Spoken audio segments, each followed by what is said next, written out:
বিপদে পড়লে বোঝা যায় আল্লাহ কারে কয়। আমি একবার বিপদে পড়ছি, বরিশাল গিয়েছিলাম, বাসে ফিরে আসতেছি লঞ্চে, ওই লঞ্চে তুফান হয়েছিল। তখন বুঝলাম যে কি ভয়ঙ্কর অবস্থা। ওই লঞ্চের সবাই আস্তিক নাস্তিক মুসলমান হিন্দু সবাই জিকির করা শুরু করে দিয়েছে আল্লাহর। সুবহানাল্লাহ কইবেন না?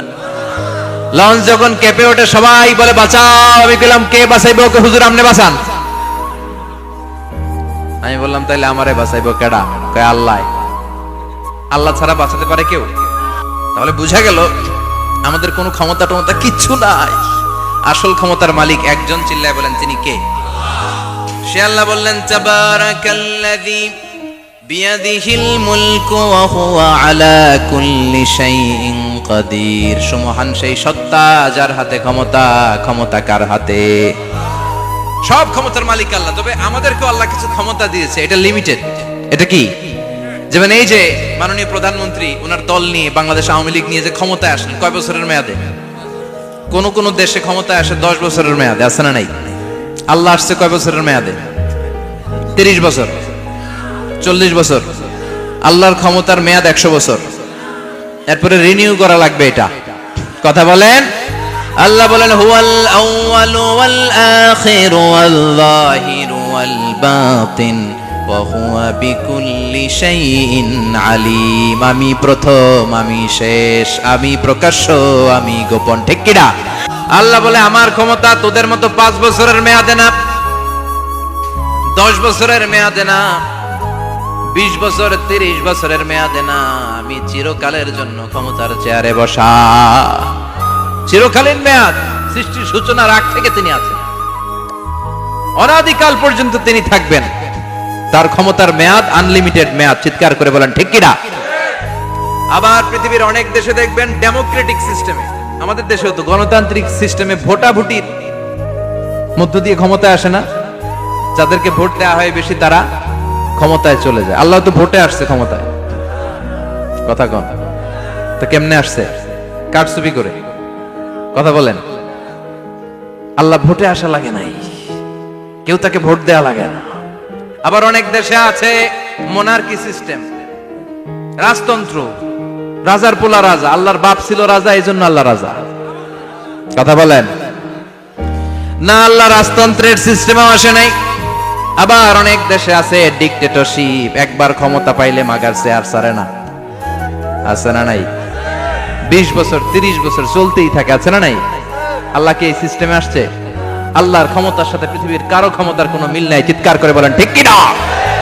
আবার অনেক দেশে কোয়ালিশন করে ক্ষমতায় যেতে হয়, জোট করে। জোটের রাজনীতি দেশে আছে না নাই? 4 দলীয় জোট, 10 দলীয় জোট, 14 দলীয়, 18 দলীয়, 20 দলীয়, মহাদলীয়, মহাজোট। সামনে হবে মহাজোট। কথা ঠিক কিনা বলেন? তো আল্লাহ কিরকম জোট করে আসা লাগছে? কথা বলেন। তার মানে আল্লাহর ক্ষমতা আমাদের ক্ষমতা এক নয়। আবার পৃথিবীর অনেক দেশে গণ অভ্যুত্থানের মাধ্যমে অনেককে ক্ষমতা থেকে নামানো হয়। ঠিক কিনা? গণ অভ্যুত্থান হয় না, সেনাবাহিনীরা কু করে না, মিলিটারি কু করে ক্ষমতা থেকে নামায়। তো আমরাও যদি আল্লাহর বিরুদ্ধে একটা আন্দোলন করি, আল্লাহ তো নেমে যাবে, নামানো যাবে না? আচ্ছা আমরা পারলাম না, জিনেরা যদি আমাদের সাথে যোগ দেয়, মানুষ জিন ভাই ভাই, আল্লাহর রক্ষা নাই। কথা বলেন, তাও পারা যাবে না।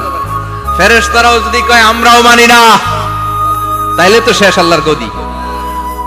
আল্লাহ বলে গোটা বিশ্বের সবাই মিলে যদি আমার বিরুদ্ধে আন্দোলনে নেমে যাস, আমার ক্ষমতার বিরুদ্ধে যদি মিছিল দেয়া শুরু করে দিস, আমার ক্ষমতার 1 ইঞ্চিও কমাতে পারবি না। সুবহানাল্লাহ পড়েন। এজন্য আল্লাহ বললেন তাবারাকাল্লাযী বিয়াদিহিল মুলকু ওয়া হুয়া আলা কুল্লি শাইইন কাদির। সুমহান সেই সত্তা যার হাতে ক্ষমতা, ক্ষমতা কার হাতে? আবার দেখবেন পৃথিবীর অনেক দেশের রাজা সিস্টেম, যেখানে বয়সের ভারে যখন নুজ্জ হয়ে যায়, 80-90 বছর বয়স হয়ে যায়, স্বেচ্ছায় ক্ষমতা ছেড়ে দেয়, ছেড়ে দিয়ে রিটায়ারমেন্টে যায়। কথা কন শোনেন নাই মনে হয়? আছে না নাই? অনেক রাজা স্বেচ্ছায় ক্ষমতা ছেড়ে দিয়ে রিটায়ারমেন্টে যায়, বয়সের ভারে নুজ্জ। তো আল্লাহ তো ওই কবে থেকে ক্ষমতায়, বুড়ো হয়ে গেছে না? কথা কন। এখন আল্লাহর চলতে লাঠি লাগে, আগের মতো ক্ষমতা নাই। চোখে সানগ্লাস লাগে, পাওয়ারওয়ালা গ্লাস ছাড়া আল্লাহ মনে হয় দেখে টেকে না। কথা কন। যে ফেরাউনকে আল্লাহ সাগরের জলে ডুবিয়ে মারলো, যে নমরুদকে আল্লাহ শেষ করে দিল, যেই কারণকে আল্লাহ শেষ করে দিল, সে আল্লাহ আজও আগের ক্ষমতা নিয়ে আছে রে নাই। এজন্য বিয়াদিহিল মুলক, তার হাতে ক্ষমতা। ওহু আলা কুল্লি শাইইন কাদির, তিনি চাইলে সব করতে পারেন। তিনি রাজারে প্রজা বানাতে পারেন, প্রজারে রাজা বানাতে পারেন, ধনীরে গরিব বানাতে পারেন, গরিবরে ধনী বানাতে পারেন। তিনি সাগরকে মরুভূমি করতে পারেন, মরুভূমিকে দরিয়া করে দিতে পারেন। তিনি কে? ওয়া হুয়া আলা কুল্লি শাইইন কাদির, তিনি যেটা চান সেটাই করতে পারেন। চিল্লায় বলেন ঠিক কিনা?